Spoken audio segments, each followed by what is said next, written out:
to talk about a lot of pop culture news. It just keeps coming. It just keeps coming, and I'm here to just keep commenting on it. Let's start by talking about Heather McDonald and what is going on in the pivot of her career. I am not here for it. I am not here for it. She went, right? The girls are not here for it either. She went on Adam Carolla's podcast, and she has some new sponsors for her ads on Juicy Scoop. OMG. Okay, Adam Carolla, shout out Adam Carolla, no shade to you, but he is a bro, and he is nowhere near as fun or funny as Jeff Lewis, and I just think that this sucks for Heather because she has now put herself in a category of having to be with a certain group of podcasters and advertisers and entertainers that, let's just be honest, are not nearly as fun or funny as Jeff Lewis and everybody else that she was hanging out with prior. What a bummer, you guys. What a bummer that it has to be a political thing now, and she could really only work or collaborate with a certain group of people that might have way better morals and way better ethics, but they are not as funny. They are not as funny. And I listened to her Juicy Scoop today. You guys, I listened to the beginning, her part, because she is so funny. She could read an obituary and I would probably fucking laugh.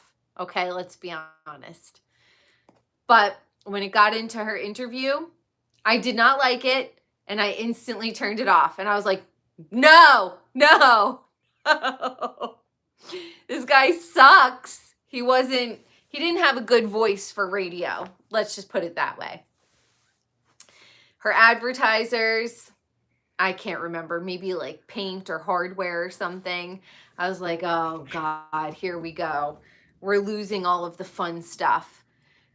Jeff was so flippin' snarky talking about her, and he is on the fucking warpath. Now, let's not forget that Jeff and Krista, Jeff literally sent him a cease and desist. Krista sent Jeff a cease and desist. So let's not forget, Jeff can go balls to the wall, all out war with his friends, say he's never going to speak to them again, and then speak to them. So I think that this will probably take like 6 months to a year to blow over, but he became friends with Krista again. He got back together with Chef Stu after Chef Stu and his mother, his stepmom, dragged him epically on the iWatch.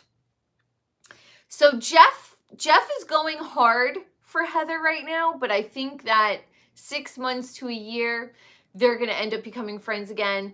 But I still stand by it. I don't think Heather is going to live in LA forever. She already has a second house in Palm Springs, so I don't know. And you know, she's like in her 50s. 60, 65, you're starting to like wind down on your life. And you know she loves the wine, so she's ready to wind down on her life in the next 10 years. I don't know. I am so bummed out just from a fan's perspective. Like, this is annoying because her show is going to suffer. Jeff sounds like just mean how he's handling all of this. And he does this. He lashes out. He talks massive amounts of shit. And then in 6 months to a year, he becomes friends with these people again. So let's see. I just think that Heather's going to lose a lot of really funny people because of the climate, the political climate, and all of that stuff. I personally, I don't like cliques on either side, on any side. I don't really like people. I don't really like, as I get older, even when I was younger, I was like, I don't like these people. I don't know. I've never, joined a cult, even though so many people have tried to get me to join a cult when I lived in LA, or the vegans in Brooklyn. Not my vibe. I'm solo, right? So that's my 2 cents on the Heather McDonald and Jeff Lewis and Krista and Justin and all of this stuff. It's such a fucking bummer, because I really genuinely do think that all the shows are going to suffer. And just from a viewer and a fan standpoint, I'm bummed out, because that takes away from my getting excited about Tuesdays and Thursdays, getting excited to, listen to Jeff Lewis. Like that, it really is taking away a lot of the fun for me, at least. So that friggin' sucks. And no offense to Adam Carolla, but he's a dude, and I could tell when I was listening to the pod or watching it on YouTube, Heather can't shine as bright and be as kooky and fun when she's with a conservative bro, So that's my 2 cents. I haven't watched Roni yet, so I can't give you an update on that. I am excited to watch, though. I got sucked into Suits the other day. I want to see Meghan Markle in action, right? I never watched Suits. I think that Meghan Markle is an incredible beauty. I think she's so stunning. But I've never really seen more than a picture of her. I've never really seen her talking or anything like that. So I was really curious to see her on screen and acting. She's a terrible actor. She's terrible. She's beautiful, though. She's very pretty. Suits, I like the guy Harvey on the show. I think he is a handsome, like if Giovanni Ribisi and Johnny Depp had a son, if that was possible, that would be that guy Harvey. I don't know the actor's name, but so I haven't watched Roni, got sucked into Suits, cannot wait to come home tonight, watch Roni. I will report back. I still think that Erin doesn't like eating and she's not married to Abe. Whatever, we'll see. Continuing on. Carl Lindsay and their fake engagement. Like, that is such commitment. If this was a massive PR stunt and they, got into a relationship and got engaged, that is, I guess people are crazy enough to commit to something so insane in order to keep their paycheck going for another few years, but for them to rope all their friends and family in to have to pay for the wedding and, the accommodations and not get a refund and all that stuff, that I just can't see people doing that. Although there are con men out there. I don't know. I'm not calling Lindsay and Carl con men, but that would be a major con, right? Especially if Carl was doing a partnership with the hotel where the wedding was and all of that stuff. They should definitely send back gifts that they got, and it would be in poor taste if they didn't, right? Now, everyone's like, oh my God, Danielle should be rallying around. What? Danielle should not be rallying around Lindsay. Lindsay showed her true colors. Lindsay is that type of girl who cannot wait to get a man so she could be mean to all of her friends. And I know these girls. I know them. I have had interactions with them. If they ever came back into my life, I would not ever trust them again. when people show me their true colors, Danielle, please. Paige she's reveling in her Scorpio psychicness. She's like, I told ya. I knew it. I don't, like, look, I don't know these people, so I don't know if they could be so manipulative to plan this whole thing, but obviously Paige knew something. You know, she was getting like a sense that things were not on the up and up, and they were full of shit. Maybe they didn't even know. But he is a Peter Pan who lives in Manhattan. Those guys don't grow up until they're like 60. So, I don't know. But the wedding is off. It's official. It's off. I'm sure I'm an East Coast girl. So I love Summer House. I've watched since season 1. And part of me really, really does feel for Lindsay because she's probably like 36 or 37 right now. And look, she definitely can meet the love of her life and immediately have children in the next 2 to 3 years. But living in Manhattan, that's kind of like a hard sell. Not saying it couldn't happen for her, but she is suffering a major setback in her life plans, the trajectory of her life plans. You know, I got divorced when I was 30, right? I got divorced when I was 30. I'm not 30 anymore, but I didn't meet somebody that I liked to have a child with them since then. So, and it's been a fucking while. You know, most people get married at like 28, 29, and then they have kids at like 30, 31, 32, 33, whatever. I got married when I was 26 and I got divorced at 30. And, you know, that's just how it shook out for me. So I just think that Danielle should not go back to be her friend. This show is my opinion. Other shows are like, we're giving you the facts. The facts are fucking boring. You want to hear my snarky opinion on the whole situation.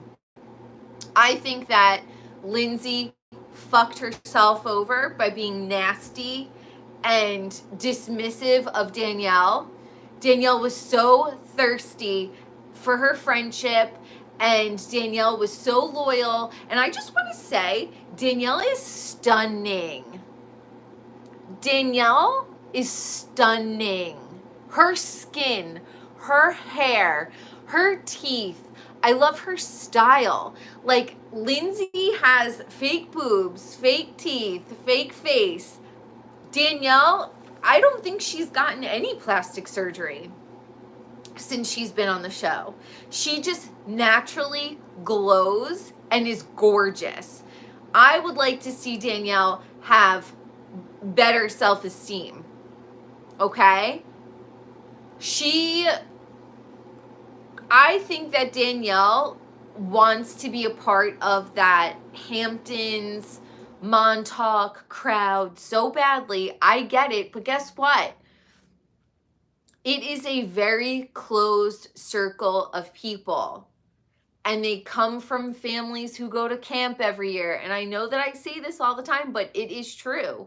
She comes from a regular upbringing.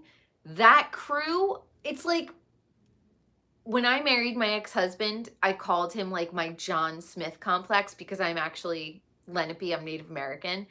And I feel like it's deeply embedded in my DNA to want to be accepted by like the blonde colonists.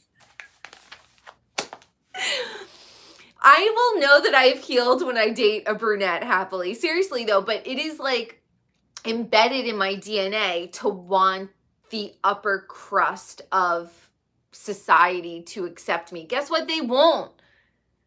I will always be a peasant working in a service job. And I at this point in my life, I don't fucking care. But when I was in my early 20s, I didn't even know how to explain or identify, but as I've grown, I was like, oh my God, that's my John Smith complex.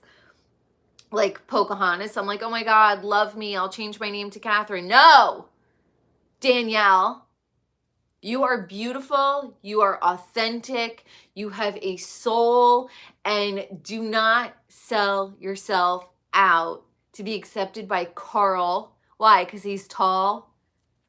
Who gives a shit? And Lindsay, seriously, Lindsay is so fake and so phony. I do feel bad for her. I know that she comes from a shitty childhood and a shitty background with a shitty mom and a dad, but she's always going to step over you to get ahead. So let's learn. Peasants, we just have a different path in life. Accept it, love yourself, move the fuck on, okay? Now, let's talk about Kim and Kroy. Wig. Nene is a genius. Please bring back Nene. What I really want to see, I want to see all my OGs come back and to continue the Ronies and the Real Housewives of Atlanta and all of that stuff. I want to see them. I want it to be like all in the family. I want them to roll it over into the kids. And we could watch, because now those kids are in their 20s. I want to watch, that's what I want to see. I want to see the Alleys. I want to see the Averys. I want Roni to be an extension of the OG Roni. That's what I want. And I want to see Jenna Lyons hanging out with Dorinda and Ramona and Sonia. That's what I want to see. Okay. But Wig and Kroy, I don't want this to be the case, but Wig gives me hire a hitman vibes. She just does. She's so fucking delusional that she just, look, I understand the ask, believe, receive. I get it. I get manifestation. I get all of that. But she is so, she's so out of touch with reality. And Page 6 or somebody put out a story from years ago where her dad said Kim is a pathological liar. Well, the whole thing about manifestation is you're supposed to lie. You're supposed to say like, oh my God, I have this fabulous life. Oh my God, I love my new car. Oh my God, my pool is so swanky and amazing. Like, is that what the dad was talking about? Because manifestation really is about lying to yourself until it becomes your reality. So there's that aspect of it. Like, she is so good at lying to herself and those around her because she thinks that eventually it will manifest into truth. But I do get hitman vibes from Kim. And I don't think that this is going to end well. And I don't think that they should have weapons in the house. And I think that Kroy is a normal, small town guy, was really, really enamored with Kim and her fame and her larger than life, kind of attitude. And then he got her pregnant 3 times, 4 kids, she locked her legs around him and just was like, you're not going anywhere. All right, now I got 4 kids with you. I just don't think it's going to end well. Are you the Jeff Lewis interview or the Juicy Scoop interview? It was the worst.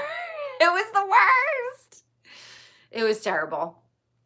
So I really hope that Wig and Kroy and the kids, they could just kind of like separate and move on, but we could see that Wig is wigging out and she is like, we're working on our marriage. I'm still wearing my ring. You know, I'm not going anywhere. This is my house. Girl. I have a feeling she really took advantage of Croy and probably didn't treat him the best. And now Croy is putting his foot down, and this is probably the first time in 12 years that he's done so.